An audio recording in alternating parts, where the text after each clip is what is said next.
The Berlin Wall. Why was it built, and why was it destroyed?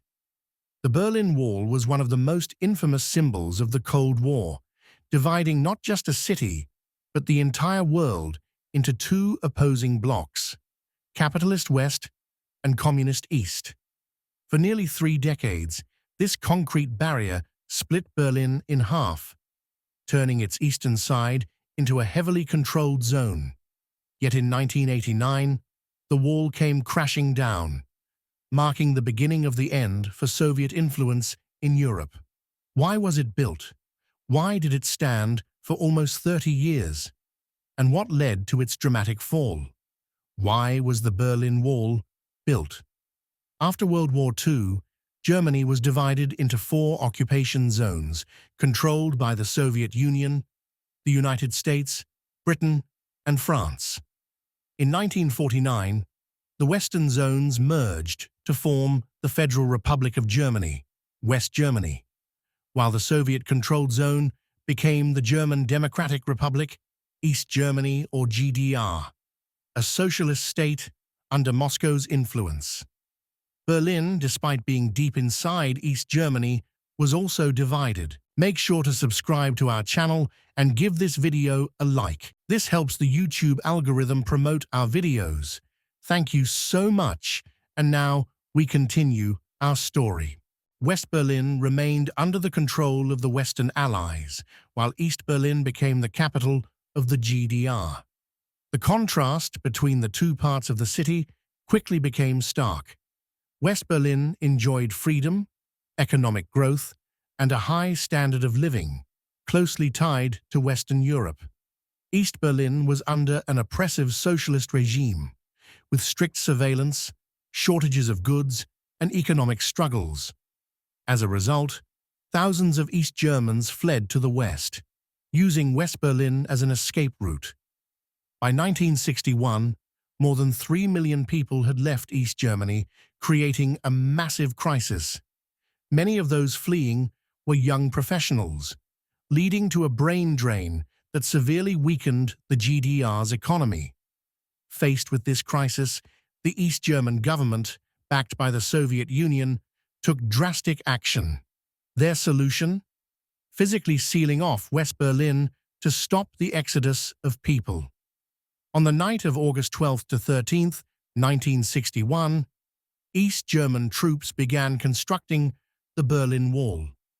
At first, it was just barbed wire, but it quickly evolved into a massive concrete barrier over 3 meters high, reinforced with watchtowers, mines, and automatic machine guns. The East German authorities claimed the wall was a protective barrier against Western provocateurs. In reality, it was a prison wall, built not to keep enemies out, but to keep East Germans in. Why did the wall stand for nearly 30 years? The Berlin Wall effectively stopped the flood of refugees escaping to the west. The border became a death zone, where anyone trying to cross risked being shot on sight. Over the years, more than 140 people were killed trying to cross the wall, though some estimates put the number much higher. West Berlin became an isolated island, completely surrounded by East Germany. The Berlin Wall became the ultimate symbol of communist oppression and lack of freedom. Despite strict control, discontent in East Germany kept growing.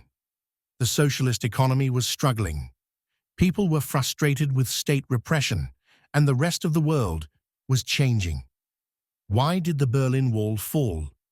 By the late 1980s, the entire socialist bloc was crumbling.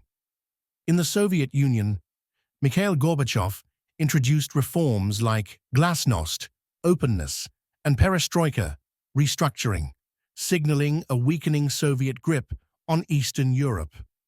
In 1989, pro-democracy protests erupted across Poland, Hungary, Czechoslovakia, and East Germany. Many East Germans fled through neighboring countries, and the government of the GDR struggled to maintain control. Then, on November 9, 1989, East German officials accidentally announced that travel restrictions would be lifted. Thousands of East Berliners rushed to the wall, demanding to cross. The border guards, confused and without clear orders, opened the gates. People climbed the wall, tore down chunks of concrete, and reunited with family members they hadn't seen in decades. The world watched in awe as the Berlin Wall fell before their eyes, a powerful symbol of freedom and the end of the Cold War. Less than a year later, on October 3, 1990, Germany was officially reunified, and the Berlin Wall became nothing more than a historical relic. Conclusion. From a symbol of division to a symbol of freedom, the Berlin Wall was built to trap people inside a failing system, but it couldn't stop their desire for freedom. Its destruction became one of the defining moments of the 20th century, proving that no wall can stand forever when people demand change.